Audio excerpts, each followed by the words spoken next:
What's up, everyone? Welcome to Obsessed Garage. I'm Matt Mormon. Today's product focus is a pretty versatile, if you're jank soldering like I do. So if you're looking for precision, I don't know if this is the right tool, but this is, I think, fantastic to have for the amount of soldering I'm doing where I'm repairing a wire under the hood or something like that. This thing is pretty freaking fantastic. It's even Mike Figuera approved. He used it the other day. I thought he was going to make fun of me for having my little portable soldering iron, but you can see we used it on the E36 M3. But this is actually pretty darn useful.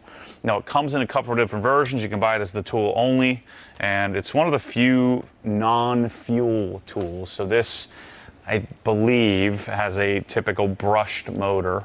Now, there's not really any moving motor in this, so I'm not 100% sure if it has brushes that contact the stator in order to cause it to transfer energy from the battery to create heat.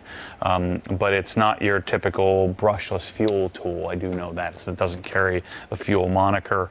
So it does carry a warranty. I guess not. This one says 5-year warranty on it. Normally the non-fuel stuff will carry a 3-year warranty, but it does have a 5-year warranty from Milwaukee. Let's see if the battery, so the battery warranty, yeah, so this carries when you buy it as a kit, this does come with a battery that I don't like, which is the CP 1.5. I don't recommend you buy this in a kit because I think you're going to want to use this with one of the bigger batteries like an XC 6.0, so you get more time out of it. So I would suggest you buy this as a tool only. But it comes with a couple of different tips. I think that you're going to have a difficult time with precision on this if you're doing some really precision related soldering.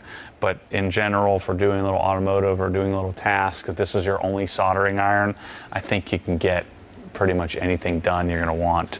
And again, since it does give you the ability to take and put a smaller, lighter weight battery on it, you know, it's pretty light. I'd say this is around a pound, with most of the weight being in the battery.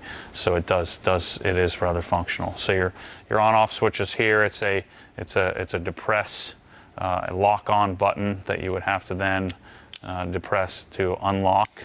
But it will lock in place and stay on as long as the battery has juice. And then it has a lock and unlock here where you can adjust the angle of the head. There's 2 positions, or I guess 3 positions. Right angle, there's a 45, and then a straight, 180-degree angle as well. And the tool will flash at you to let you know it's hot, or it'll stay red until it leaves. Until it gets to a certain temperature, so I won't want to touch it until that red light goes away. But I do find that this tool is super useful. I wasn't sure about it. Milwaukee makes a bunch of this kind of stuff. Some of it makes sense, some of it doesn't. But in my cabinet, I've found myself, you can see that I've used the darn thing. I've used this probably a dozen times, and I've only had it for maybe a year or something like that. So the Milwaukee soldering iron, buy it in 2 different versions. We do stock it in the 2.1. I would suggest you skip that and you buy the tool only.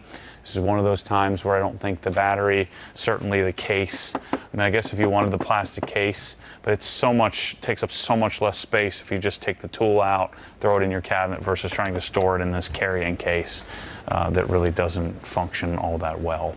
So get yourself some solder from a big box store and you can go to town. So that's the Milwaukee soldering iron. Thanks for your support. Hit up obsessedgarage.com. We generally have them in stock. Thanks for watching.